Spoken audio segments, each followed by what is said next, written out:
Cómo se planifica, quiénes intervienen. Lo triste es que las más altas autoridades del país conocían estos hechos.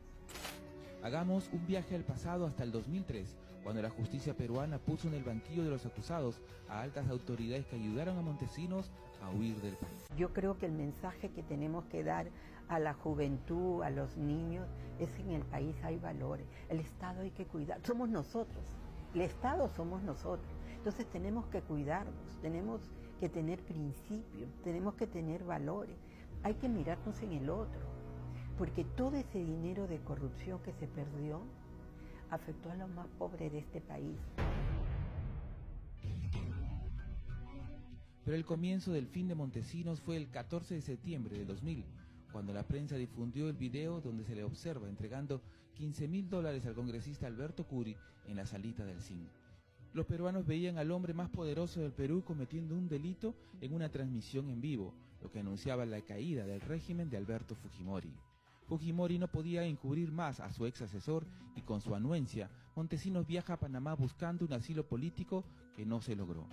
Frustrada una solución diplomática para la salida del país de Montesinos, ese tuvo que regresar al Perú con protección militar.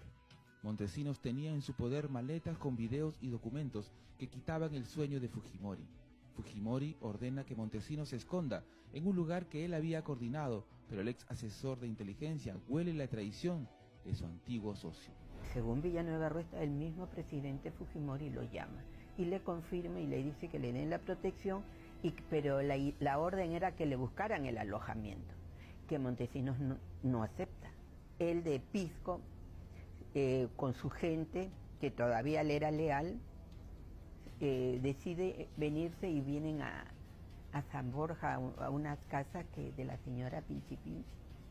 Al no ubicar a Montesinos, Fujimori entra en desesperación y ordena la captura de su hombre de confianza, el coronel del ejército Roberto Guamán Azcurra, y comienza un frenético operativo de búsqueda. Pero Montesinos ya tenía un plan perfecto para huir. Lo haría por mar con el velero Carisma, de propiedad del empresario José Lisier Corbeto. No figuraba en la lista de pasajeros y la nave zarpó del Callao, indicando que iba a una regata en Ecuador. Tras una semana de navegación, el Carisma lleva a Montesinos a las Islas Galápagos. Ahí sus cómplices le entregan pasaportes falsos y en otro velero de nombre Velero del Sur llega a Costa Rica, a la paradisíaca isla de Cocos. Posteriormente, tras pasar por Aruba, llega a Venezuela. La policía, había gente del gobierno venezolano, de en ese tiempo el señor Chávez, que lo reciben y le dan protección hasta que llega el momento en que Chávez dice no quiero saber nada. Decían ellos que comienza a ser extorsionado, a pedirle dinero y finalmente pues sale, ¿no? Y lo entregan, lo capturan. En Venezuela, Montesinos había comenzado sus intentos de cambiar de fisonomía. Se dice también que se hizo una cirugía, creo, allá. Eso es lo que ella dice. Esta señora Mejía dice que llegan. Ahí es donde ella dice, no, se refrescó. Entonces nos generó un poco, refrescarse, ¿qué refrescarse? No dice, se hizo una cirugía. En esta foto inédita, vemos a Montesinos tras ser capturado en Venezuela y antes de abordar el avión que lo regresaría al Perú. Su caída también significó la caída de decenas de sus cómplices, entre ellos aquellos que lo ayudaron a escapar.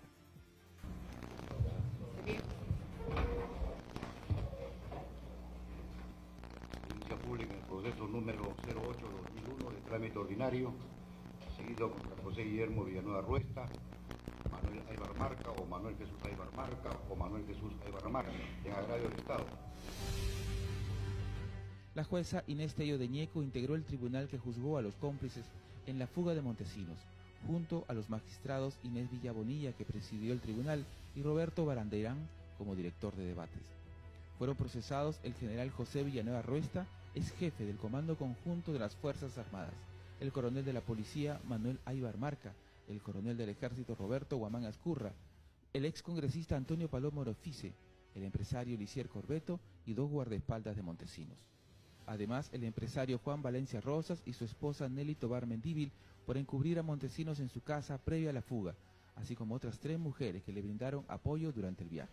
Se juntó un tribunal, en el caso de usted, la doctora la Inés Villa y el doctor Baranderán, que eran considerados incorruptibles. Y era como un mensaje de decir, con ellos no vas a poder, así que, ¿usted sintió también ese respaldo ciudadano? Y yo sí sentí el apoyo ciudadano, lo sentí en muchas formas. Iba en ese momento a una tienda o a un restaurante y me reconocía, me decía, doctora, qué bien. Y eso te reconforta. Inés Tello de Ñeco recuerda que pese a la caída del régimen de Fujimori y Montesinos, aún tenían poder y buscaron frustrar sus juicios y amenazarlos. Nos hemos enterado de que van a atentar contra ustedes. Entonces la respuesta de que estábamos allí fue, nosotros vamos porque la seguridad es responsabilidad de ustedes. Y esa fue la respuesta que le dio la doctora Villa. Le dijo, nosotros vamos, el juicio se instala y si nos pasa algo es responsabilidad de ustedes. Y fuimos. Y si no enfrentamos es lo peor que puede suceder, retroceder.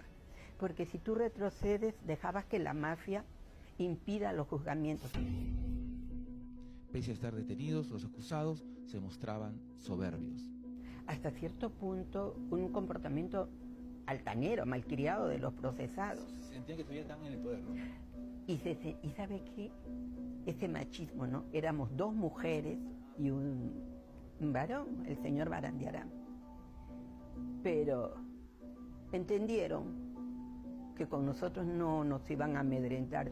Cuando no pudieron boicotear sus juicios con amenazas, intentaron hacer lo que habían hecho muchos años, corromper.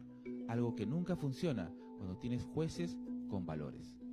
Intentaron corromper, hacer... Ya, entonces mi papá, yo le comentaba, y mi papá siempre me decía, Inés, el dinero tiene mucho poder, hay que cuidarse mucho. Vender justicia, vender tu conciencia, yo no podría dormir tranquila. Yo soy católica, y si soy católica tengo que actuar de acuerdo a mis principios, si no sería pues una persona sin valores, un hipócrita, no. En diciembre del 2003, la Sala Penal Especial de la Corte Superior de Lima dictó sentencia e impuso pena de cárcel efectiva a los cómplices de Montesinos en su fuga. A Villanueva Ruesta, 15 años de pena privativa de la libertad efectiva. A Aybar Marca o Aybar Marca, 15 años de pena privativa de la libertad efectiva. A Guamán Azcurra, 15 años de pena privativa de la libertad efectiva. A Valencia Rosas, 15 años de pena privativa de la libertad efectiva. A Palomo Orefice, 13 años de pena privativa de la libertad efectiva. A Lisier Corbeto, 6 años de pena privativa de la libertad efectiva. A Mejía Guzmán, 6 años de pena privativa de la libertad efectiva. En febrero del 2005, la Corte Suprema confirmó la culpabilidad de José Villanueva Ruesta y el resto de sentenciados por la fuga de Montesinos, aunque redujo la pena de 15 a 8 años de cárcel para los principales implicados. Más allá del tiempo de prisión impuesta a los acusados, el mensaje era claro, que nadie está por encima de la ley. Para la doctora Inés Tello, el actuar correctamente era una forma de demostrar al país, pero también a los suyos, el enorme valor que tiene siempre hacer lo correcto. Mi vida es mi padre, que siempre me dijo, cuida mucho tu nombre, cuídate. Y ten muy presente, desde niño siempre nos enseñó a ser honestos, a ser justos, ¿no? Y mi padre me seguía y me decía, muy bien. Me daba todos apoyo en mi casa, mis hermanos, mi esposo, mis hijos. Mis hijos estaban chicos, pero se sentían satisfechos de lo que su madre hacía. Y hasta ahora saben que su madre es una mujer honesta, que su madre no se corrompe. ¿Qué le diría usted a su papá? Papá, le hice lo que me enseñaste.